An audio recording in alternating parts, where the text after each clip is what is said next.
Welcome to the new series of 1-minute horror stories. And for our first story, we have The Uncanny Commute by me. You get off at the same stop every day. You pay your fare, take the same train at roughly the same time. Sit in the same seat, read the same book, look out the same window. For a while, nothing changes. But one day the doors close a second too early and you re-trapped inside a carriage with no one else. The doors open again, but the platform has vanished. You join the throng of people making their way home, their faces blurred and indistinct. The same man slides in beside you. His eyes are black pits. You take a deep breath and try to calm yourself. It'll be over soon. Just a few more stops and then you can get off. You can escape this looping, distorted reality, for the platform to vanish, for the train to become your prison for another day. For the journey to begin anew, for the nightmare to start again. Because tomorrow you'll wake up and do it all again. You'll take the same train at roughly the same time, sit in the same seat, read the same book, look out the same window, and hope that this time things will be different. You can escape the uncanny valley of your own life. The same man is waiting on the other side of the tracks, but he wasn't there before. The other passengers are filing out now, but you don't want to get off. Not yet. You pull the cord, it doesn't move. You press the bell, it doesn't ring. You knock the glass panel, doesn't crack. You're trapped inside a train that goes nowhere, stuck between the stations of a city that doesn't exist, kept here by a malevolent force that's toying with you, a prisoner in your own personal hell. There's a part of you that wants to run, to get away from all of this, but you're tired. You don't have the energy. Then you notice something scrunched up in the corner, something small and metallic. You pick it up. It's a key. You turn it over in your hands.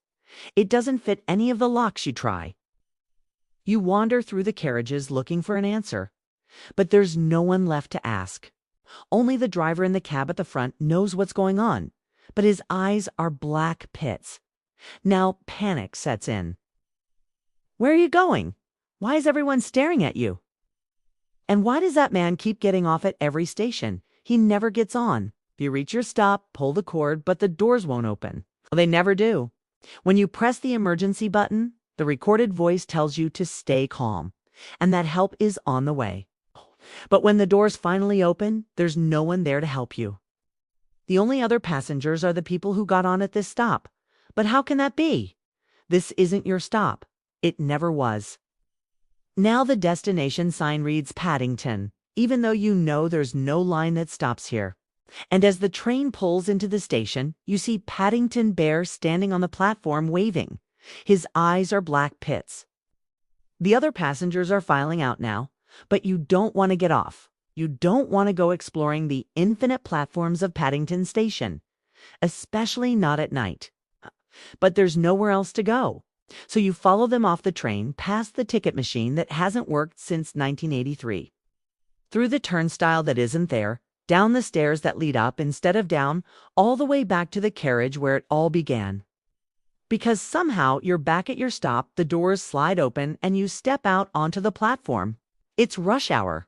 You recognize the same people boarding the same train. You recognize the same carriage, the same seat. You recognize the same book, the same window. The train jerks to a halt. The doors slide open. The platform has vanished. You scream. No one answers. You scream again. The only reply is the echo of your own terror. And so you sit trapped in the carriage with no one else reading the same book, staring out the same window, waiting for the doors to close a second too early.